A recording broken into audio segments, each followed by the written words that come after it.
Good evening, everybody. God bless you. I'm just reading today's devotional, or tonight. Sorry I got so late tonight. And one thing I'm going to share with you before reading this talks more about the Holy Spirit as well, but this goes into the disciples kind of being in like sadness and everything because Jesus is telling him that he's going to go.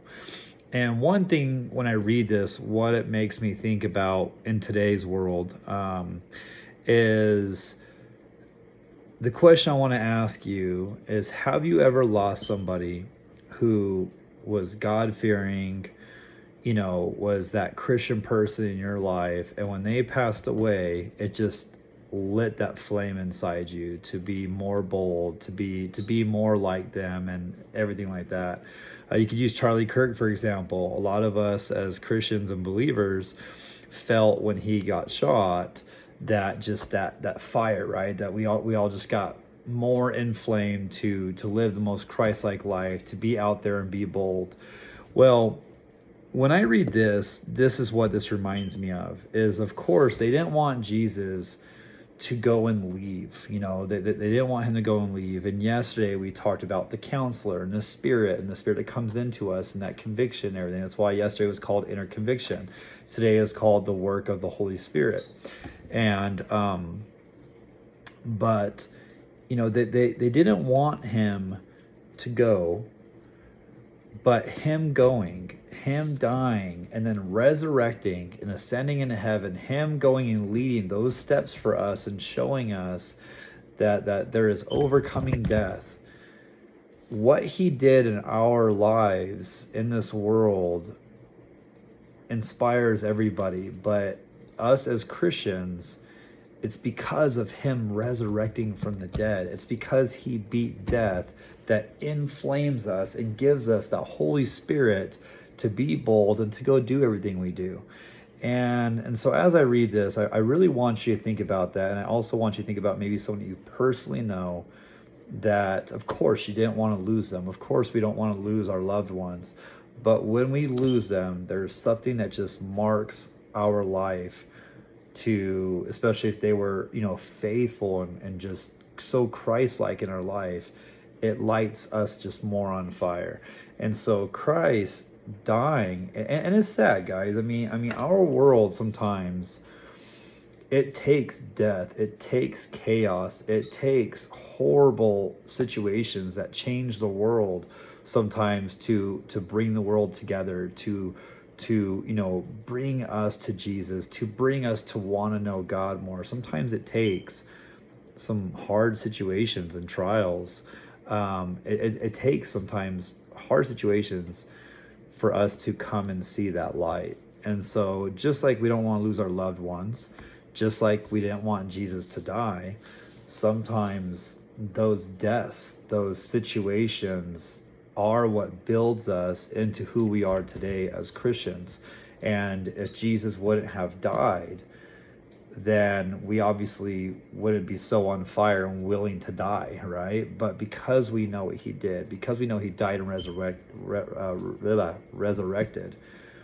we now have that courage to face death in the eye, in the face, and trust in God, because we know what's after this. And so just want to share that with you, and let's go into this.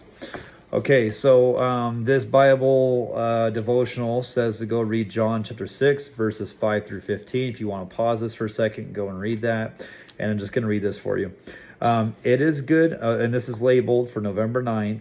It is good for you that I am going away. Unless I go away, the counselor will not come to you. But if I go away, I will send him to you. That's John chapter 6, verse 7.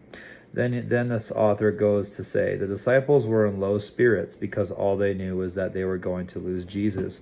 But he reassures them that it will be better for them, because if he went away, the Holy Spirit would come. If Jesus stayed with them, they would not have been able to follow him whenever he went, or wherever he went.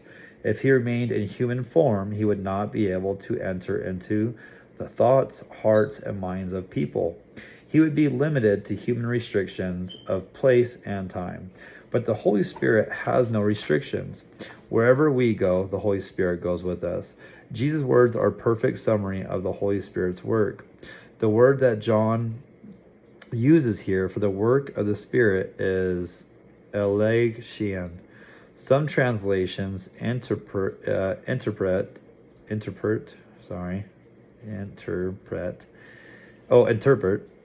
it as reprimand, and others to convince. The problem is that the word election cannot be translated in a single word. It is a word that is used in the cross-examination of a witness or the trial of a criminal or an opponent in an argument. Such a cross-examination may have two outcomes. It can reprimand a person for the wrong they have done, or it can convince them that the case has little merit. In our verse for today, we see both these meanings. We need to be both convinced and reprimanded. Now we can go forward and understand what Jesus wants to tell us about the work of the Spirit. Holy Spirit of God, help me to hear what Jesus wants to say to me personally. John Stott says, the Holy Spirit came on the day of Pentecost. He has never left the church. All right, everybody, God bless you. And I hope that what I'm sharing with you is always encouraging, always bringing a light, and we'll talk to you tomorrow. And then be ready for this week, because this week is where I will go and continue with who is Jesus and what does living a Christ-like life look like. You can go and look at the previous videos I shared on that. And we're going to close out there. All right, guys, God bless you. Much love always. And just go and think about that, that sometimes it takes the death, the loss, everything like that. Jesus' disciples, again, they didn't want him to go and leave them. But sometimes when we have that loss, again, that's what encourages us. That's what lights that fire for us, right? So, all right, everybody, have a good one.